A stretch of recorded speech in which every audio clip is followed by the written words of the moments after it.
So here we've got realms.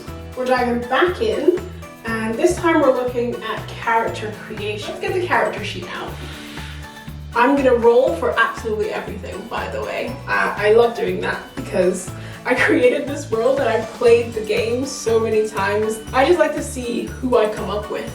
So let's start by taking 2 tokens. That's something I love about this character sheet. It is very interactive. So there's a little space right here for the tokens, so you can keep them right there. So tokens can be used to affect the narrative and gameplay.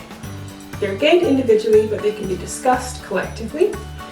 Okay, let's create a character. So we start with choose a nature. A nature defines your character's physical characteristics. Each has a positive and a negative skill. Choose or roll 2d6 to decide their nature. Okay, I got 5 and 3, so that means I've got 8. So I'm a pale horn. Okay, so here we just make a small note of my nature. And as part of that, I then note a positive skill. So pale horn, positive skill, understanding emotional needs. I think understanding emotional needs is quite interesting. And then I've got a negative skills, which is doing things bright daylight. Then I've got to roll for a belonging. And this is just 1d6. 3. So I belong to Groji, the land of ancient wisdom. So my skills then, I could do identifying natural plants, creating potions, and charming people. So I'm good at understanding emotional needs, but maybe that's actually overwhelming and I don't really like doing that. So, I'm gonna say creating potions. That's a positive skill.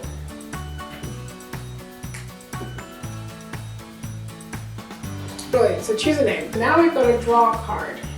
Let's get our deck of cards out. I've then got to find Groji.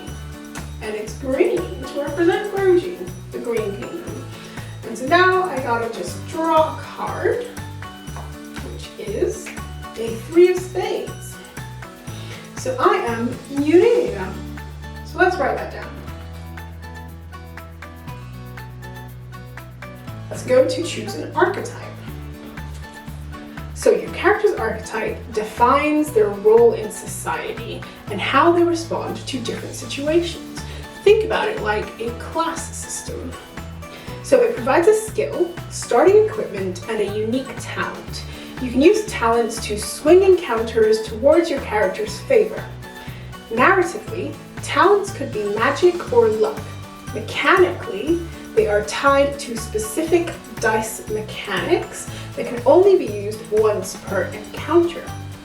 1d6, 5.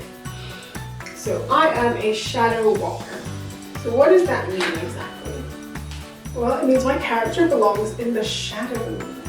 A master of stealth, they keep their whereabouts unknown.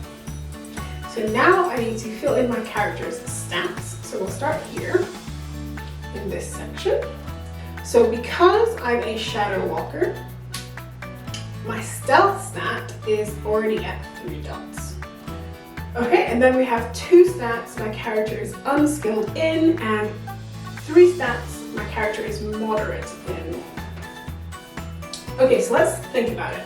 We have Etria, Shadow Walker, Pale Horn, Groji, Land of Wisdom. I'm good at creating potions, so quite obviously I need some kind of moderate crafting skill to be able to do that. What would I not be good at doing? You know, I'm gonna say crafting requires might. What kind of potions I like? I'm also quite strong. And although I'm good at understanding emotional needs, I don't want to, so I'm not very good at social. And then my insight is between insight and survival. Normally I make characters that don't do very well in survival, but maybe it's an interesting play to have a character that's really bad at knowledge and like insight, but through just sheer might and will is good, is like at least average at crafting potions. Like maybe if their insight was higher, they'd be better, but it's not, so they've got low insight and they've got emoticon survival skills.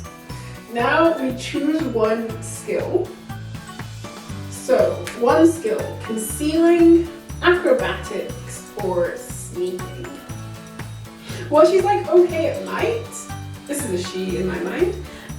So I think acrobatics is fun. She's acrobatic. Maybe she's like in a traveling circus. Something like a traveling troupe.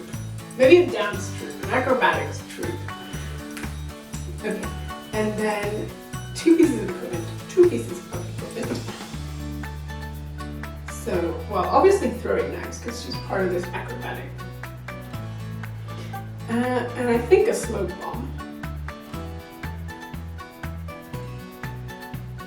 Okay, so does being an acrobatic make sense if she's a shadow walker? Yeah, maybe she wears like a mask. Okay, shadow walker talents. Choose one base talent. I'm gonna go with re-roll and obstacles roll. Moving on. Choose a magic type. Roll 1d6, read the brief description, note its name, and think of a piece of equipment your character could use to create their magic and add it to their equipment list. We got 4. Chromatic magic. So magic is a fundamental part of this world. It is created by manipulating frequencies into alignment, including light, sound, and heat waves. However, magic is not limitless. It cannot be used to twist something into alignments that can never be aligned or mixed, such as opposing elemental forces like life and death. Magic types provide flavor for your roleplay, affecting the narrative but not the game mechanics. Okay, and then we've got to choose an object. Oh, we've got to mix wavelengths of light. What can we do that's like acrobatic but mixing stuff? What if she's got some kind of like disco ball? Yeah, that's what I'm gonna do. Flashlight disco ball. And now we write our sentence. Okay, so I am Etria, a shadow walker palehorn from the land of ancient wisdom with the power of chromatic magic. Now we're gonna roll 1d6 for motivation category. Check it all on the page, then roll 1d6 again. And then we add our motivation. I'm gonna go with to join the hunt.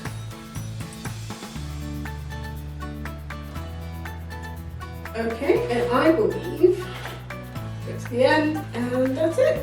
Time to play the game.